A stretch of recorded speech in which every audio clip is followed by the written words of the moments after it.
All set.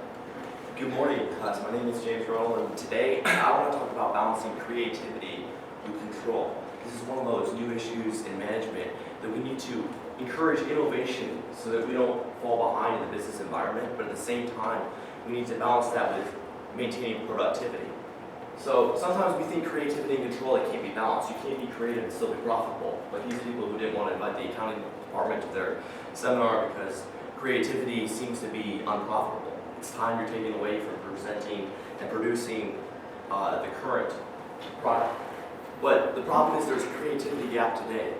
Over 88% of workers consider themselves creative, but yet only 61% of them actually find their job to be creative, their position to be creative.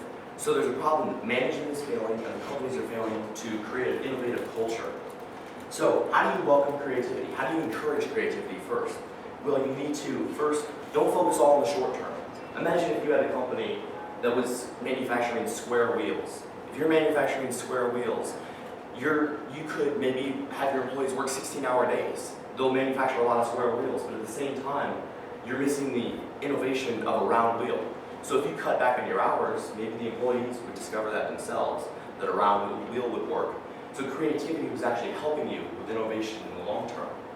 Also, don't always rely completely on quantitative standards.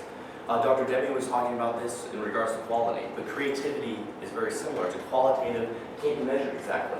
And Dr. Debbie says that you need to eliminate numerical goals and instead substitute leadership. That's the same thing we need to do here with creativity. And encouraging creativity actually helps the company. Google, for example, has this 80-20 system. 20% of the employee's time is given to create something new, something different. Now, from a classical school, you would think giving 20% of your employees time to do something different, that's not really productive. That's just taking time away from the present efficiency. But Google's constantly set trends. They're a leader in their market because of those innovations. Also, you need to support creativity.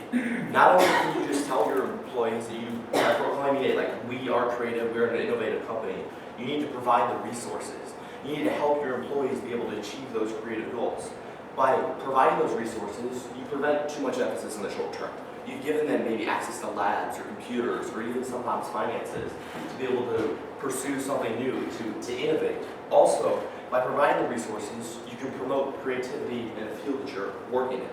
For example, Google, if they just gave their employees maybe free time with no access to their computers, they might have advances in baby carrots or something, but does that really help Google? No, even if they do find an innovation, Google's still going to have to, it's an unrelated diversification, and it's going to be difficult for them to find profitability in that. You need to promulgate innovation by creating a culture of innovation. We have an article in the Christian Science Monitor, Francine Kant, she's an employee resource manager at a large computer firm, and she created a 60-person employee band, and they perform a few times a year. And while this doesn't seem directly related to the mission, it encourages innovation, it helps people to work from different sides. Business people are working with lawyers, attorneys, so innovation crosses all departments, class barriers are drawn down. And you have to participate in that creative culture. Philip Cox of Cox Architects in Australia, he found that even though they're one of the largest architectural companies in Australia, he said that we have to remain innovative. Creative people stay in our practice because of debate and design review. It's the constant culture of innovation. But how do we control creativity? Do we set quantitative standards? Instead, I'm actually suggesting that we infuse creativity into every aspect of our mission. So from our mission statement to our planning objective to our control goals, we consistently add creativity, innovation. How do we do that in the mission statement? Well, Bristol Myers Squibb, a Fortune 500 company, has said that their mission statement is to discover, develop, and deliver innovative medicines.